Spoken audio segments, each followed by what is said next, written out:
welcome to the garden. Today we're going to be having a look at auto relays because, I don't know, people don't seem to like them and I'm a big fan of them. Let's just grab a couple here. Now there are a couple of types of auto relays and you either get them in two voltages, you either get 12 volts nominally or 24 volts nominally. Beyond that you can get these, that's a micro relay. And that's just a normal switching relay. This is same thing. That's that one's a bit smaller because it's off a bike, whereas this one will be off a car. That's a micro switching relay that's got an extra terminal. You see, this one has got 4. It's got 2 for the coil and 2 for the load, kind of. And this one's got 2 for the coil, 1 normally closed switch, and then the other one that's got the common and the normally open on it. And that is a standard size relay for typical, well, it would be auto car. It's rare you see one that big on a motorbike. I can't think of any of my bikes that have got one this big. They're all like this one. So either way, these are all, they all do the same job. It's just a slightly different. If you have got a 5-pin one like this, there's nothing to really stop you just using it as a switching relay and only wiring the 87 terminal in. Regards that, the terminal numbers, which appear to be completely insane on auto relays. We'll look at this one for now. You can see that the coil is between 85 and 86, and then 30 is the common input, and then you've got 87A, which is the normally closed switch, and then when you power the coil, this switch changes over on the changeover relay to 87. Are you a 4? Yeah, you're a 4. So again, we've got 85 and 86 are for the coil, and then 30, and then the switch that closes to power up 87, which is the exact same as this one is. Only when the coil isn't powered, there is still a connection through, so you can still get power out on this, on the 5-pin changeover. Now, is that easy to see? Yeah, it is quite easy to see. This is a motorbike relay, so it's a bit smaller and tinier, and this is what I'm going to use for the rest of this. These terminal numbers, whilst they look completely odd, they come from an old German standard, which is DIN 72552. Sure, someone will tell me that's wrong, but I'm pretty sure it's that the DIN standards, the German National Standards Agency. Over here in the UK, we have BSI, and wherever you are, you've got your own. If you're in America, you've got all sorts of different standards. People, I think, you've got the you got your SAE, the Society of Automotive Engineers, and they do standards for things. You've got ASHRAE that do refrigerants and stuff like that we know, well, we deal with a lot, so they're familiar with us. Now, these should always be the same, and 30, I've got a prodder, yeah. 30 is your main, that's your direct connection to the battery, which is or your 12 volt or either 24 volt if you've got a 24 volt circuit. And that's connected to the main. 87 goes to your load, and then 85 is supposed to be to ground. That's 86, mate. 85 is supposed to be the coil ground, and 86 is the coil voltage, which in the case of this, it's a 12 volt coil and nominally switching a 14 volt 30 amp circuit, which is, you know, what you expect. Bikes or Japanese sports bikes, when you've got the engine spinning quite fast, you've typically got about 14, maybe a bit more power coming out of the alternator. And then obviously if we look at this, we'll look at this change. The other one's clear, isn't it? It's white. We'll use this. Obviously here we've got the same thing. We've got 30 that goes to the direct battery connection. 87A is the load that you want on when the relay is, or the coil on the relay isn't active. And then when you power the coil here, and this changes over to 87, that's got your load on between the terminal 87 on this relay and ground. And then 85 is your coil ground, 86 is your coil live, and then you apply the voltage here. this energizes, this switches over. Now, the way that I remember this is that if you've noticed that this is a 30 amp circuit, this is 30, 40, this is 35, that's going to be the same, I imagine, yeah, 35. So the way that I remember these is that terminal 30 goes to your 30 amp circuit, which is sort of what I remember Auto's circuits being. Well, I'm sure it's different now, but you know, back when I first started buying cars and you had to do your own maintenance on it because you couldn't afford it, and the car that you could afford to insure back then was old enough that you could do it.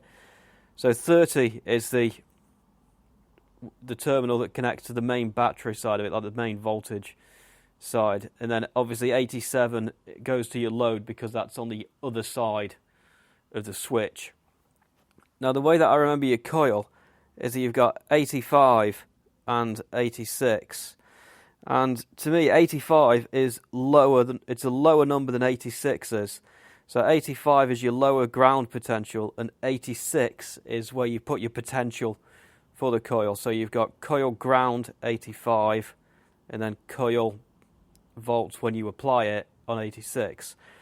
So we'll just run by that again. 30 is to your 30 amp main harness, 87 is to your load because it's the opposite side of the switch to 30, and then 85 is ground for the coil, and 86 is voltage for the coil. And even if you don't remember what 87 is, it's kind of easy to remember that 30 is your main circuit voltage, 85, and then the other terminals you have are 85, 86, 87. 85 is the lowest one, so it's ground. The opposite side of that is 86, and therefore you're left with 87, which is where you put your load. So let's have a quick hook up and just see this in action. And I've got this is off a Gixxer. It's an old carbureted S-Rad Gixxer from, I can't remember which year this one is. I think mine's 2000s. Doesn't matter. Anyway, here's the fuel pump relay for presumably when you turn the key to the ignition, you don't hear the whirring sound that you always hear on, certainly sports bikes anyway. So this says, first check the insulation between 1 and 2 terminals with the pocket tester, whatever that is.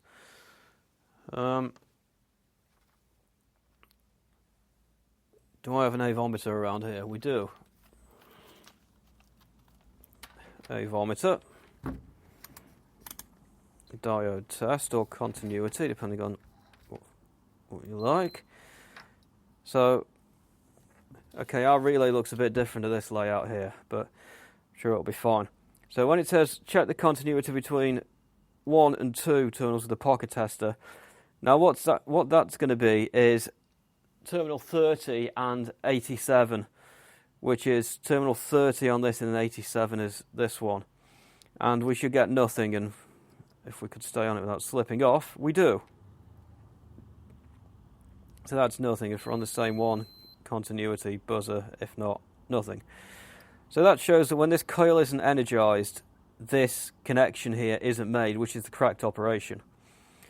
And it says, then apply 12 volts to 3 and 4 terminals. So even though the polarity kind of doesn't matter, largely, it does go on to say plus to 3 and minus to 4. So what that means is that terminal 3, or connection 3 on here, is actually terminal 86 on the relay, according to DIN 7 something 2552. And negative going to 4, which is terminal 85. Did I get that right? 3 is 86 because it's the positive side of the coil, and 4 is the coil ground. And check the continuity between 1 and 2, which is in some way, but I'm not sure which on this is 30 and 87 or 30 and 87, depending on which way you look at it. So I've got a volty thing over here, and if I take this and go to a little bit closer than that, you're a bit short. So I want to put this to 85. No, I want this one on 86 because it's the coil. So you can go on there. And then the other side is the ground, which is 85, which is this one. And then what we'll do is we'll just put you to voltage to prove it. We'll power you on. And there was a click there if you heard it. And if I touch these, I'll get 14.2 volts. Standard fare for your bike alternator out. So then let's go to continuity. And then we've got terminal 30 and 87 here, which now we've energized the coil, these two should be connected. And that's exactly what we get. Which means that this relay, prima facie, is working fine. Obviously no load on it, but it would certainly pass the sniff test on here. So, let's put a load on it. Now let's wire it up first just to see. So I've got a power resistor and a bit of metal for it to sit on. It shouldn't get too hot, but it will if I don't account for it.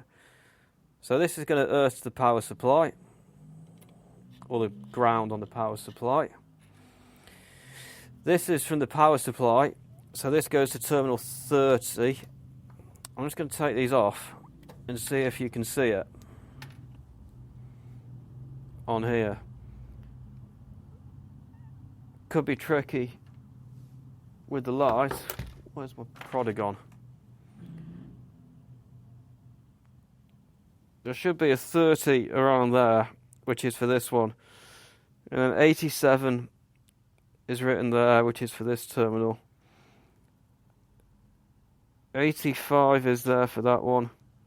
And 86 there for that one. And if you notice, there is actually a marking for 87A there. But obviously there's just no pin there because they just make the case the same all the time and then put that on afterwards.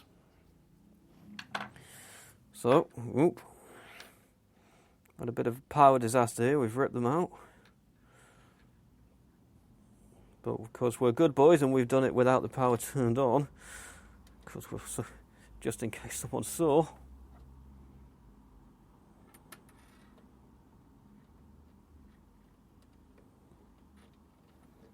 Oh, you assholes.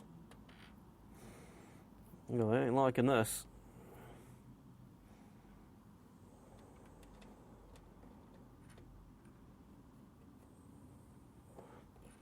That'll do, mate.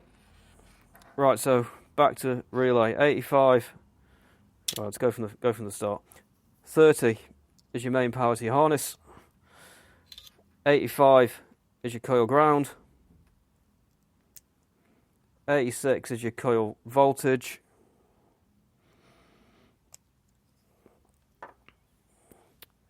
And then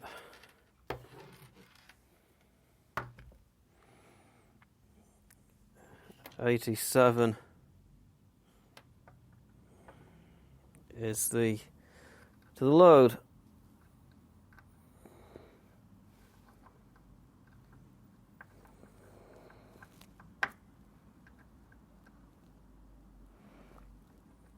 Probably a reason they don't use uninsulated terminals for this sort of thing usually. So we put that on there. So now we're going from the power supply into terminal 30. Then we're switching that with the coil between 85 and 86. When this is energized, the current's going to flow out of terminal 87 and then into one side of the load, which then goes back to ground. Now if I DC volts, DC current, zero it. Oop, around there. Nothing. Let's turn it on. Well, you can't see that, can you? And then we got 2.3 ohms. Let's put you down. 2.3. Now if I pull this off, we got nothing. So if I then re-energize it by putting it together, alright, it's running away. Then it will go back up to 2 or 2.3, whatever it goes up to. That's the load on. De-energize off. Energize on. It's really straightforward how they work, and obviously if you had a 5-pin with another load on, you would have 30 as your common, 87 which is your switch, then 87A which is your sort of the normally closed one that's energized when that gets power from terminal 30 when the coil isn't energized. A couple of other things, you can get holders for these things like this that come with the terminals that you obviously feed your wire into one end. You crimp tool them on and then you slide them into the holders, and then your relay sits in the holder like that, and you've got this fastening mechanism to whatever vehicle you're putting it on. Goes like that. You can also get these pre-wired holders, and this is going to be interesting wire coding, and I'm sure DIN do have a standard for wire coding, but I've got absolutely no clue what it is because all my bikes are Japanese and they don't appear to follow any, but I'm sure they have a standard, and I'm sure someone will tell me what it is down below. This changeover, that is 85, that one 86, so the coil's on the edge, and 30, 87A and 87. So if we, wrong way. So if we plug that in, terminal 30 to the main battery harness. The main harness is black. The coil ground is red. Coil voltage is white. The normally closed connection is blue. Sorry, the coil closed is yellow. Then 87A, the normally closed one, is white, and then your switched 87 is, sorry, that's 87A is blue, and then 87 is white. Colours are very hard. So yeah, the wiring could be absolutely anything. You're on your own. Anyway, that's all she wrote.